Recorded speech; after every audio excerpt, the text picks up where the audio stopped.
अभी जो राजनीतिक प्रस्ताव पर चर्चा हुई है उसको लेकर हमारे वरिष्ठ नेता और असम के हमारे लोकप्रिय मुख्यमंत्री हेमंत विश्व शर्मा जी आप लोगों को संबोधित करेंगे। फ्रेंड्स, जैसे आप लोग जानते हैं कि हमारा कार्यकारिणी का आज दूसरा दिन था। On second day, on the first day, we discussed about the economic resolution, and today it was turned to discuss about the political resolution. Union Home Minister Amit Shah ji has moved that resolution before the House, which was passed unanimously. Amit Shah ji ने जब ये प्रस्ताव को सदन का पटल में रखा तो उन्होंने कोई बिंदुओं को अपना वक्तव्य में कोई सारे बिंदुओं में ध्यान आकर्षित किया, फ्लैग किया। मैं माननीय अमित शाह जी का स्पीच से जो मेरा विचार में सबसे महत्वपूर्ण रहा वही सारा अंश आप लोग का सामने रखने का कोशिश करूंगा। गृह मंत्री अमित शाह जी ने पहले अपना भाषण में गुजरात दंगा का ऊपर जो सुप्रीम कोर्ट का फैसला आया है उनको ऐतिहासिक बोला, ऐतिहासिक निर्णय बताया। सुप्रीम कोर्ट का फैसला काफी ऐतिहासिक रहा है। आदरणीय प्रधानमंत्री जी पर जो भी आरोप लगाया गया सुप्रीम कोर्ट ने उससे पूरा का पूरा झूठा करार दिया और इसे राजनीति से प्रेरित बताया। 18-19 साल की लड़ाई में देश का इतना बड़ा नेता एक शब्द बोले बगैर सभी दुखों को नीलकंठ भगवान शंकर के 20 पान की तरफ गले में उतरकर सहन कर लड़ता रहा और आज अंत में सत्य सोने का तरह चमकता हुआ आ रहा है। हर जांच में मोदी जी बेदाग रहा। भाजपा की विरोधी राजनीतिक पार्टियां कुछ आइडियोलॉजी लिए राजनीति में आए हुए पत्रकार और कुछ एनजीओ ने मिलकर इन तीन त्रिकूट ने मिलकर इन आरोपों को इतना प्रसारित किया। आदरणीय श्री नरेंद्र मोदी जी ने एसआईटी का पूछताछ का सामना किया और उन्होंने अपमान सहा, लेकिन संविधान के प्रति उनका निष्ठा है कि वो चुप रहे। आज विपक्ष का नेता भ्रष्टाचार के आरोप में देश में अराजकता फैला रहा है। अमित शाह जी ने विपक्ष पर भी कुछ बोला। आज विपक्ष बिखरा हुआ है। कांग्रेस में लोकतंत्र स्थापित करने के लिए उसके ही सदस्य लड़ाई कर रहे हैं, लेकिन डर से परिवार अध्यक्ष पद का चुनाव नहीं कर रहा है। कांग्रेस का मोदी फोबिया हो गया है। कांग्रेस देश हित के हर निर्णय का विरोध करने लगे हैं। हताशा और कांग्रेस कंप्लीटली हताशा और निराशा में है। सर्जिकल स्ट्राइक का विरोध, एयर स्ट्राइक का विरोध, धारा 370 की खत्म करने का विरोध, जीएसटी का विरोध, आयुष्मान भारत का विरोध, योग का विरोध, वैक्सीन और वैक्सीनेशन का विरोध, सीए का विरोध, ट्रिपल तलाक का विरोध, राम मंदिर का विरोध, आजादी के अमृत महोत्सव का विरोध। हर विषय में कांग्रेस खाली विरोध का ऊपर ही विरोध करते जा रहा है। कांग्रेस का राजनीति एक परिवार की जागीर समझती है। हम राजनीति को सेवा का माध्यम समझते हैं। राजनीतिक हिंसा का दौर खत्म होना चाहिए। अमित शाह जी ने ये विरोधी जो भी वातावरण है उनका ऊपर बोला। राष्ट्रपति चुनाव पर अमित शाह जी ने बोला। आदरणीय प्रधानमंत्री जी के शासनकाल में 2 राष्ट्रपति चुनाव का अवसर आया। भाजपा ने एक बार दलित को, दूसरी बार एक महिला आदिवासी को चुना जो जमीन से जुड़ी रही है। सुरक्षा का व्यापक सुधार का बारे में बोला। मोदी जी के नेतृत्व में बाहरी सुरक्षा और आंतरिक सुरक्षा सुदृढ़ हुए हैं। रक्षा क्षेत्र में व्यापक सुधार हुआ है। जम्मू कश्मीर का भारत का अभिन्न अंग बनाया है, धारा 370 का एबोलिशन करते हुए। अग्निपथ योजना का सराहना हुए। सीडीएस और औरप ये दोनों का और 3,000 करोड़ रुपया का 3,000 रक्षा उपकरणों का निर्णय में प्रतिबंध पर भी सरकार का प्रशंसा की गई। रक्षा क्षेत्र में निर्यात में 6 गुना वृद्धि हुआ है। चुनाव में जीत आपने देखा होगा कि प्रधानमंत्री जी का नेतृत्व में कैसे भारतीय जनता पार्टी एक के बाद एक चुनाव जीत रहा है। अमित शाह जी ने बोला सदन में, आदरणीय प्रधानमंत्री जी का नेतृत्व में राजनीति का परिचय बदला है। पहले चुनाव जातिवाद, परिवारवाद और तुष्टीकरण का आधार पर लड़ा जाता था। क्षेत्रवाद शर्म पर था। आदरणीय प्रधानमंत्री जी के नेतृत्व में इन नासुरों से हमें मुक्ति मिले है। आज चुनाव पॉलिटिक्स ऑफ परफॉर्मेंस और डेवलपमेंट के आधार पर लड़ा जा रहा है। यूपी, उत्तराखंड, गोवा और मणिपुर में हुए चुनाव इसी बात के दर्शाता है। निकाय का चुनाव और उपचुनाव में भी भाजपा का एक तरफ का जीत हासिल हुए है। 8 साल में मोदी जी के शासन में प्राणवाद, भ्रष्टाचार और पॉलिसी पैरालिसिस से मुक्ति मिले है। असम में भाजपा की विजय पूर्वोत्तर में भाजपा का परमानेंट उपस्थिति का परिचायक है। मणिपुर में भी दोबारा सरकार आया है। आज पूर्वोत्तर भाजपा का घर स्थापित हो रहा है। पश्चिम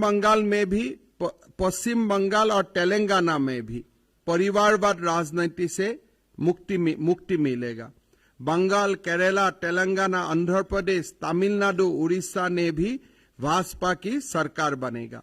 सुरक्षित और समृद्ध भारत के लिए 30 से 40 साल तक देश में और राज्य में भाजपा सरकार का आवश्यकता है। अर्थव्यवस्था गरीबी 22% से घटकर 10% तक नीचे आया है। हेल्थ इंफ्रास्ट्रक्चर में भारत 2026 तक दुनिया का टॉप 5 देश बन जाएगा। विश्व पटल में जो भारत का उभरते हुए नेतृत्व है उसका बारे में भी अमित शाह जी ने आलोचना किया, अपना वक्तव्य रखा। प्रधानमंत्री जी के नेतृत्व में भारत ग्लोबल लीडर बना है। आज विश्व के कोई राष्ट्राध्यक्ष प्रधानमंत्री श्री नरेंद्र मोदी जी की और नरेंद्र मोदी जी का और आशा भरी नजरिए से देखते हैं। भारत का विदेश नीति देश हित में बनी है। पर्यावरण, सौर ऊर्जा, सोलर एनर्जी, आतंकवाद जैसे सभी अंतर्राष्ट्रीय मुद्दे पर आज भारत की राय सबसे अधिक अहमियत रखती है। आज दुनिया के लगभग सभी देश योगों को अपना चुका है। आजादी के अमृत महोत्सव का ऊपर भी अमित शाह जी ने बताया। आजादी के अमृत महोत्सव में 3 मुख्य अंग है। पहले, सभी नाम अनाम आजादी का सिपाहियों का सम्मान होना। दूसरा, सभी सरकारों का अच्छी कार्य को जनता का समक्ष रखना। और तीसरा, आजादी का अमृत काल में हम सब संकल्प ले कि भारत फिर से विश्व गुरु के पद पर प्रतिष्ठित हो सके। विपक्ष हमारी इस पहल का भी मखौल उड़ा रहा है, लेकिन जनता उन लोगों को नकार दिया है। तो कुल मिला के गृह मंत्री अमित शाह जी ने सुप्रीम कोर्ट का हिस्टोरिकल वर्डिक्ट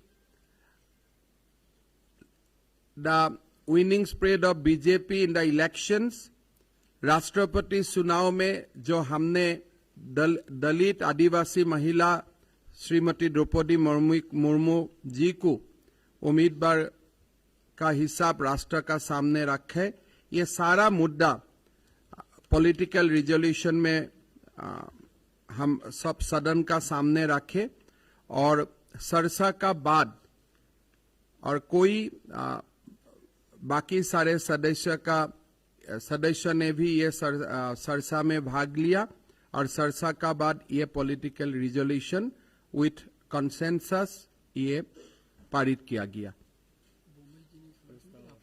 और ये पॉलिटिकल रिजोल्यूशन का सेकंड किया कर्नाटक का माननीय मुख्यमंत्री बोम्मई जी ने और मैं भी वो पॉलिटिकल रिजोल्यूशन का सेकंड किया था।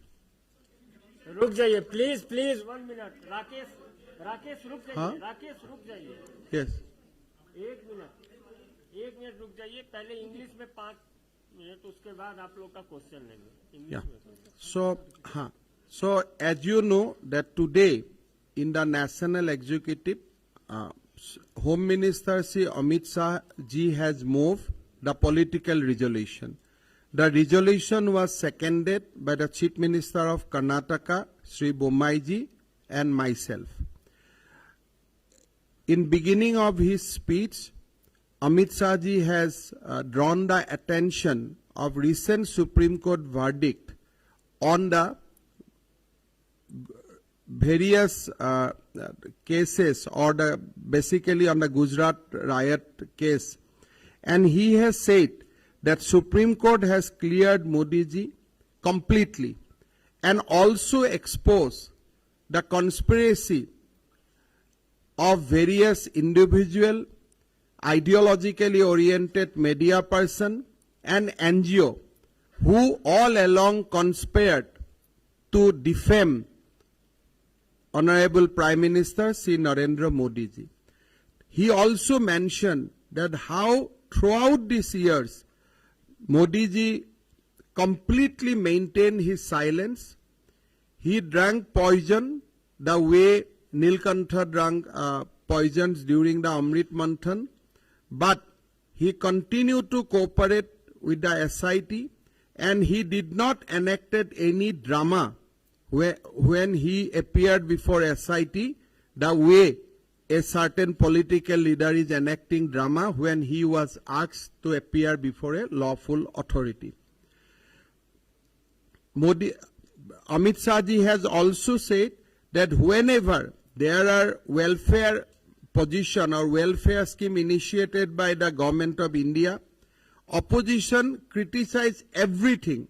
Opposition has criticized GST, opposition has criticized airstrike, opposition has criticized surgical strike, opposition has criticized Ayushman Bharat, opposition has criticized International Yoga Day, opposition has criticized the vaccine for COVID as Modi vaccines, so on and so forth. They have only criticized and opposed every policy which was initiated for the welfare of the nation.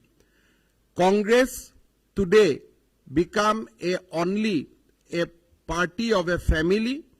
There are demands for internal democracy within the Congress, but Congress is not convening or Congress is not electing the new president of the party, continuing with the interim president, because the family fear that they may lose their position if a election, free and fair election is conducted by the Congress party. Home Minister Amit Shah ji has also said that how Narendra Modi ji has got opportunity to nominate 2 candidates for the post of president. In the first time, he nominated a Dalit. Second, he is now nominating a Adivasi tribal woman for the post of the President of India. Amit Shah ji has also flagged that how during the 8 years prior to 2014, how country has suffered political paralysis, how extreme regionalism has crippled the country, how economy was devastated. Today, the Prime Minister has the courage to implement schemes for the welfare of the people. He could abolish Article 370. He could integrate Jammu Kashmir with the India, with our country, with the mainland of India. He could initiate a scheme like Agnipath. He could introduce the CDS post in our defense structure. He has the courage to implement Europe, one rank, one pension. Narendra Modi ji has basically banned import of 3,000 defense items, and also he has, under the leadership of Prime Minister today, India's defense export has gone up by 6 times. Sri Amit Shah ji has also highlighted the recent electoral success of BJP. He has clearly said that the recent electoral victory of BJP has clearly demonstrated that in our country, Jatibad, Paribarbat, and the politics of appeasement has come to an end.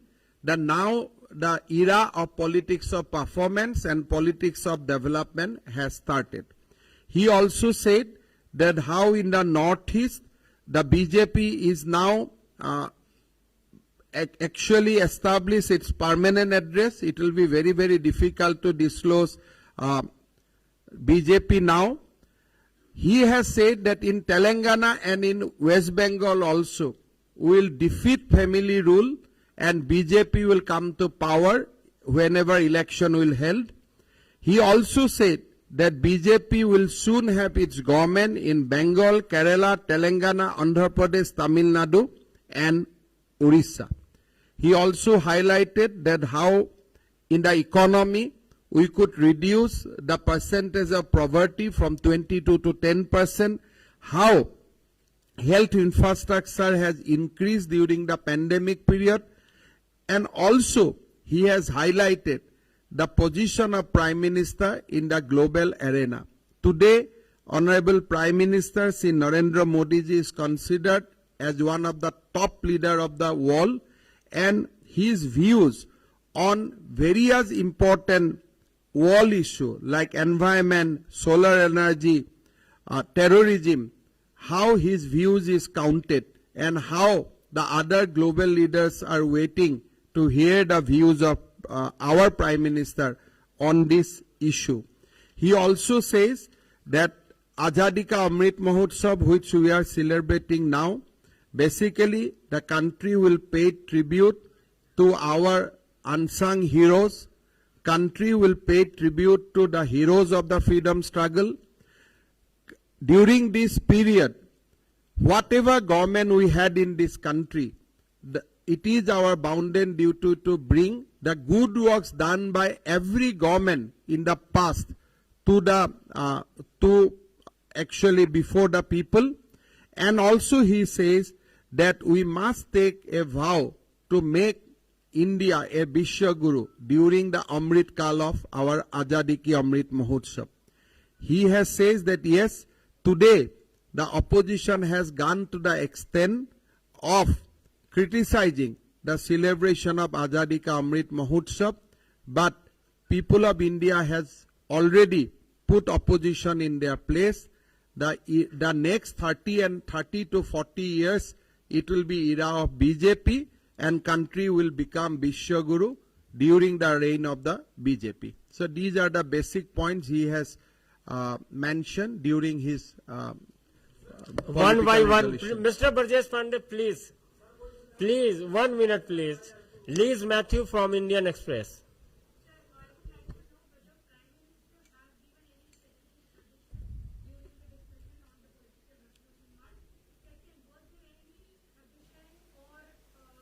Direction from the leadership for the state units to incorporate the minority, especially Muslims, because of the specific atmosphere in the country. Honorable Prime Minister has spoken or make various comments during the discussion, and I think he has made various suggestions like bringing the development or bringing the changes of Northeast into the focus of entire country. And he has also suggested the various way how BJP workers should take the message of the achievement of our country to the grassroots level. He has also highlighted that how we should highlight the simple life and the message of Srimati Draupadi Murmu in the public at large. Although we know that electoral college will only vote, but he feels that the message and the story of her struggle should be brought into the limelight. Party should go into the grassroots and highlight about the life of Draupadi Murmu. So he has intervened basically in various stages and advised a lot during the discussion. He has contributed in the discussion. बालू Deccan Chronicle I mean, as you know, that whenever Prime Minister spoke or we discuss in the forum, we always discuss Sabke Saath, Sabka Vikas. So this is the mantra, and obviously this include all sections of the people. बालू Deccan Chronicle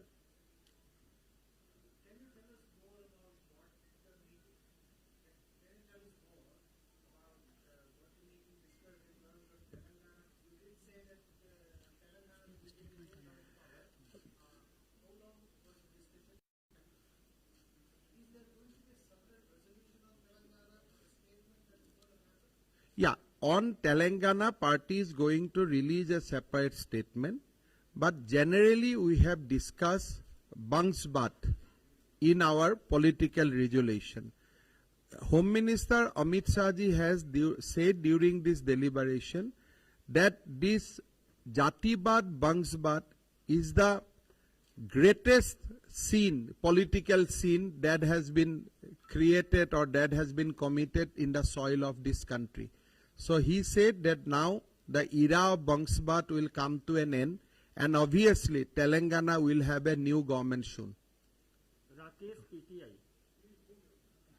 Neeraj Pandey ABP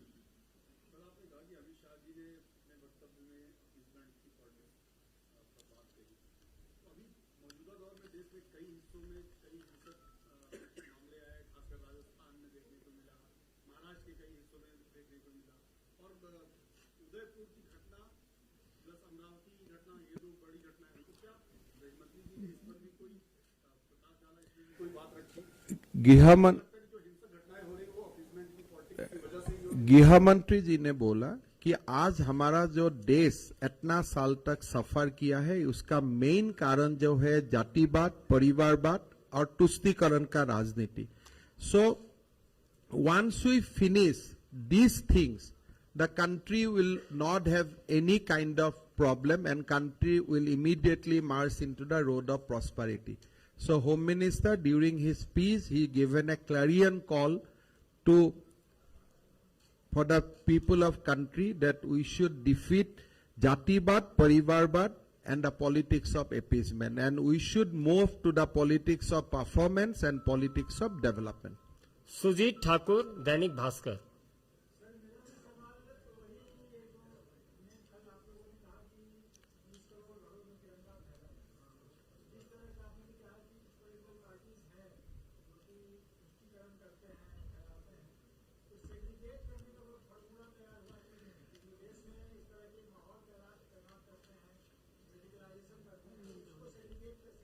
नहीं, आप किसको segregate करना चाहते हैं? Political party को?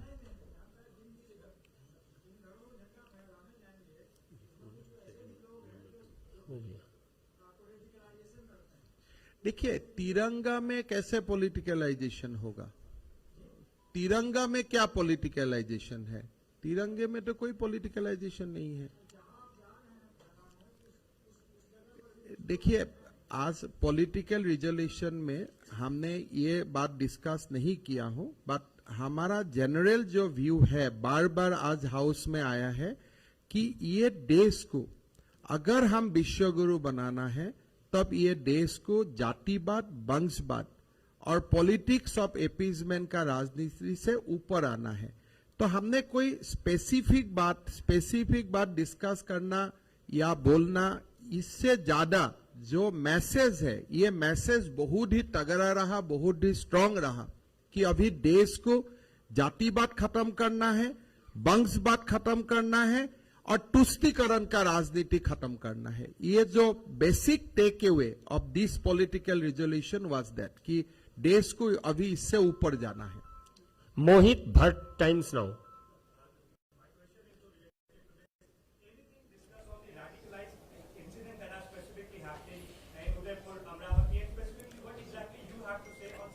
देखिए, जब एक पार्टी का पॉलिटिकल रिजोल्यूशन का सरसा होता है तो हम कंट्रीज का मैक्रो बात करता है और उसमें जितना माइक्रो इशू आ जाता है।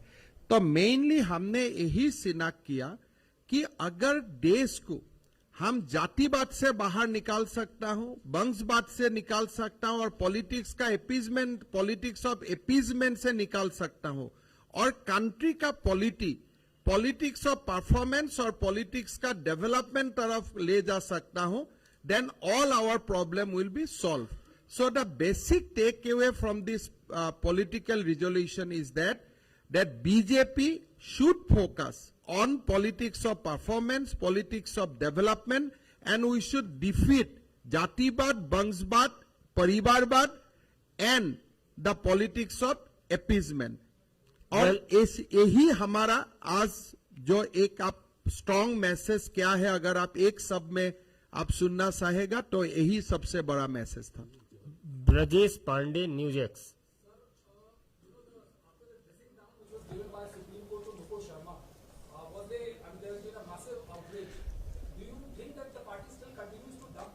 नहीं, आप जो क्वेश्चन पूछ रहे हैं इसका पॉलिटिकल रिजोल्यूशन से क्या संबंध है, मुझको दिखाई नहीं देता है। आप लोग अभी आप बहुत लोगों का बारे में हम बोला कि जैसे गुजरात का रायट का समय में ऐसा ही बहुत सारे मीडिया क्वेश्चन पूछा था और 20 साल का बाद ऐसे ही मीडिया का बारे में सुप्रीम कोर्ट में टिप्पणी किया। तो हमारा जो इशू है, मैक्रो इशू में हम बात कर रहे था कि देश को जातिवाद से ऊपर ले जाओ, देश को परिवारवाद का ऊपर ले जाओ। स्मृति काक, रामचंद्रन। मैंने 18 साल पहले का बात किया हूं, आज का बात नहीं किया हूं मैंने। I am talking you about 18 years back. Smriti Kak, Ramachandran, Hindustan times.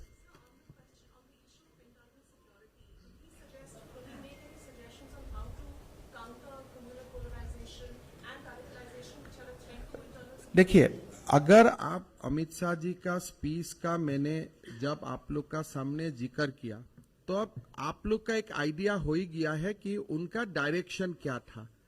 तो अगर communal politics is what, communal politics is a offshoot of politics of appeasement. अब कम्युनल पॉलिटिक्स देश में कैसा हुआ, तुष्टीकरण का राजनीति से ही हुआ। सो अगर हम तुष्टीकरण का राजनीति को खत्म कर देता हूं तो कम्युनलिज्म अपने आप खत्म हो जाएगा। ये तो देश में कोई कम्युनल राजनीति करना चाहते का, सब तो चाहते कि मेरा रोजगारी हो, मेरा अच्छा जीवन हो। ये पॉलिटिक्स ऑफ तुष्टीकरण जब खत्म हो जाएगा तो ये सारा इश्यू अपने आप खत्म हो जाएगा, यही हम लोग का मानना है। मौपिया नंदी, 24 घंटा।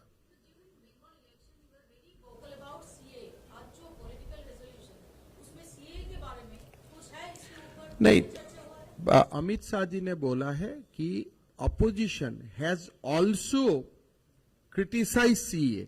तब उनमें पूरा सारे जो लिस्ट दिया कि आज देश में जो भी अच्छा काम हुआ है, सारे अच्छा काम को opposition has criticized, and on this list he has also mentioned CA. So thereby आपको you can always conclude. I think in this entire speech he has flagged CA as a part of our achievement. So the time will come and he will decide the time, but CA का ऊपर हमारा जो प्रतिबद्धता है इसको उन्होंने दोहराया। Piyush, Republic TV.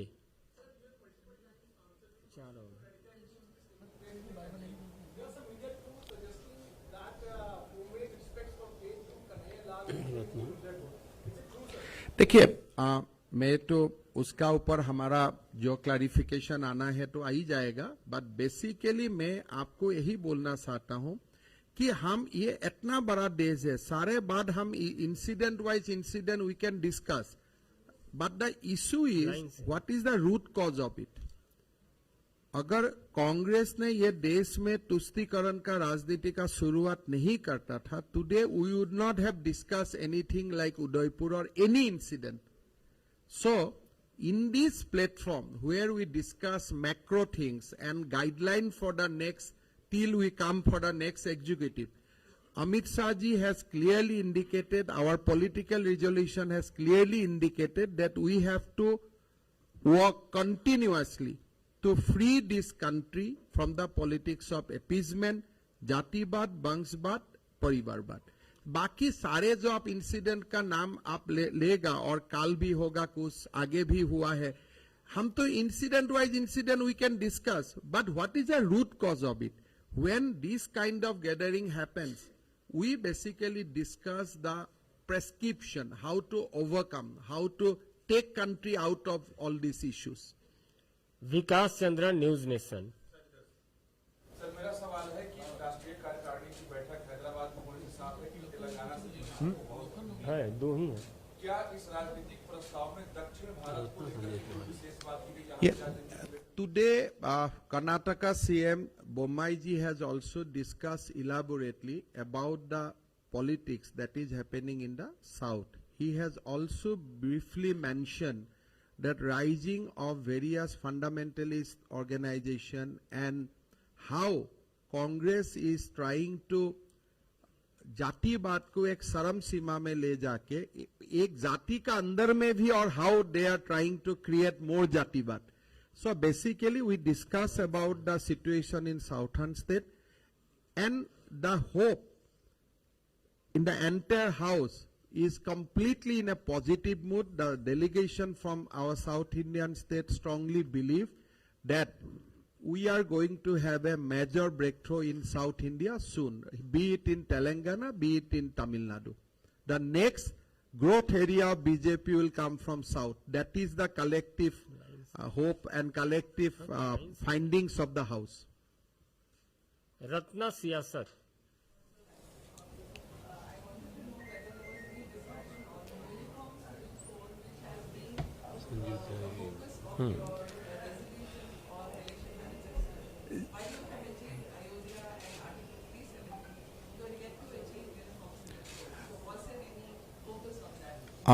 During the deliberation article 370 का बारे में चर्चा हुआ, अयोध्या में राम मंदिर का बारे में भी चर्चा हुआ, generally women empowerment which include everything. So women empowerment का बारे में बहुत अच्छा चर्चा हुआ, और जो भी वुमेन एम्पावरमेंट का जो भी ऑब्स्टैकल्स है उसको हम लोग को रिमूव करना है. That is the view of the house.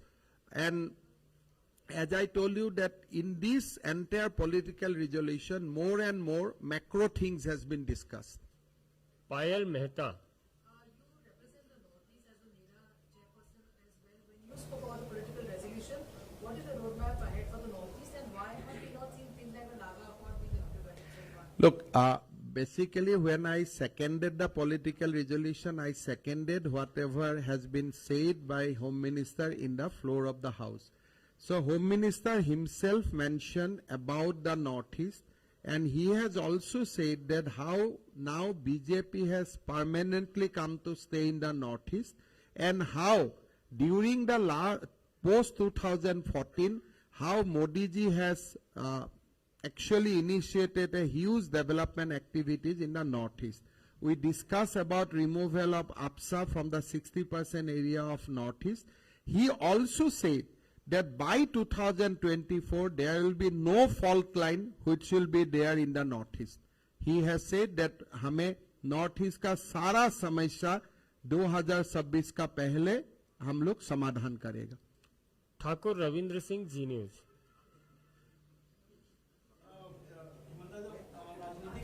BJP का हमेशा से मानना है, और केवल इस घटना की जबकि देश के अंदर जिस तरह घटना घटती है उसको आतंकवादी घटना मानकर मर्डर है।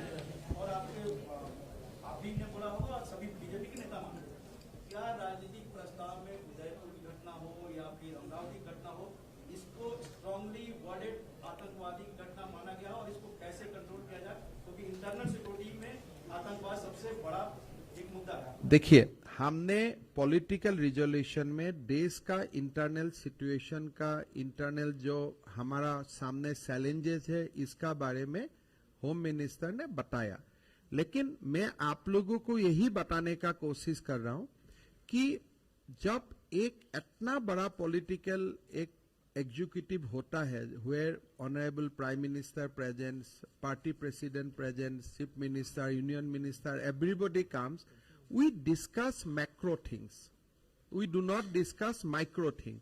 So ये प्रस्ताव में काफी सारे बात रखा गया, through which we can create a strong and robust internal security or environment in the country.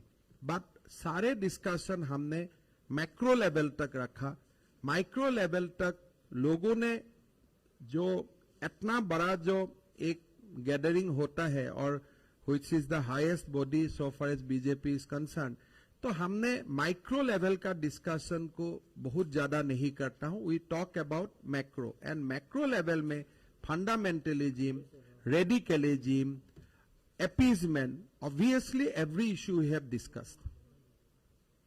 Poonam Pandey, Navbharat times. ये छोड़ दो।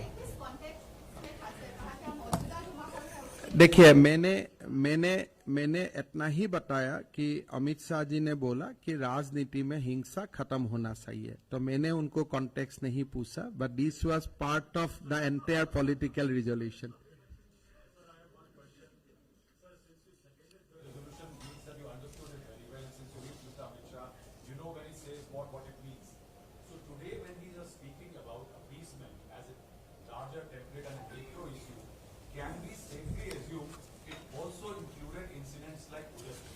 देखिए, मैं बार बार यही बताना चाहता हूं कि अगर इतना बड़ा प्लेटफॉर्म में हम इंसिडेंट वाइज डिस्कस करूंगा तो that was not the mandate of this house.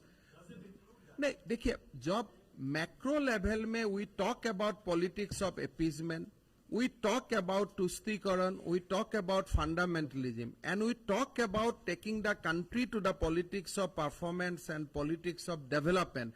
I think you can deduct by yourself that what BJP wants to do in next 10 years, 20 years, 30 years. हमारा country में, देश में दो ही politics होना चाहिए कि भाई आप परफॉर्म करो और सरकार चलाओ, देश में डेवलपमेंट करो। तो these two are the basic buzzword in the entire deliberation that BJP wants to create an environment in this country which will be centered around politics of performance and politics of development. No appeasement, no जातिवाद, no वंशवाद, no परिवारवाद। बहुत बहुत धन्यवाद। हम पुनः आने वाले हैं। माननीय हेमंत जी का एक और मीटिंग है।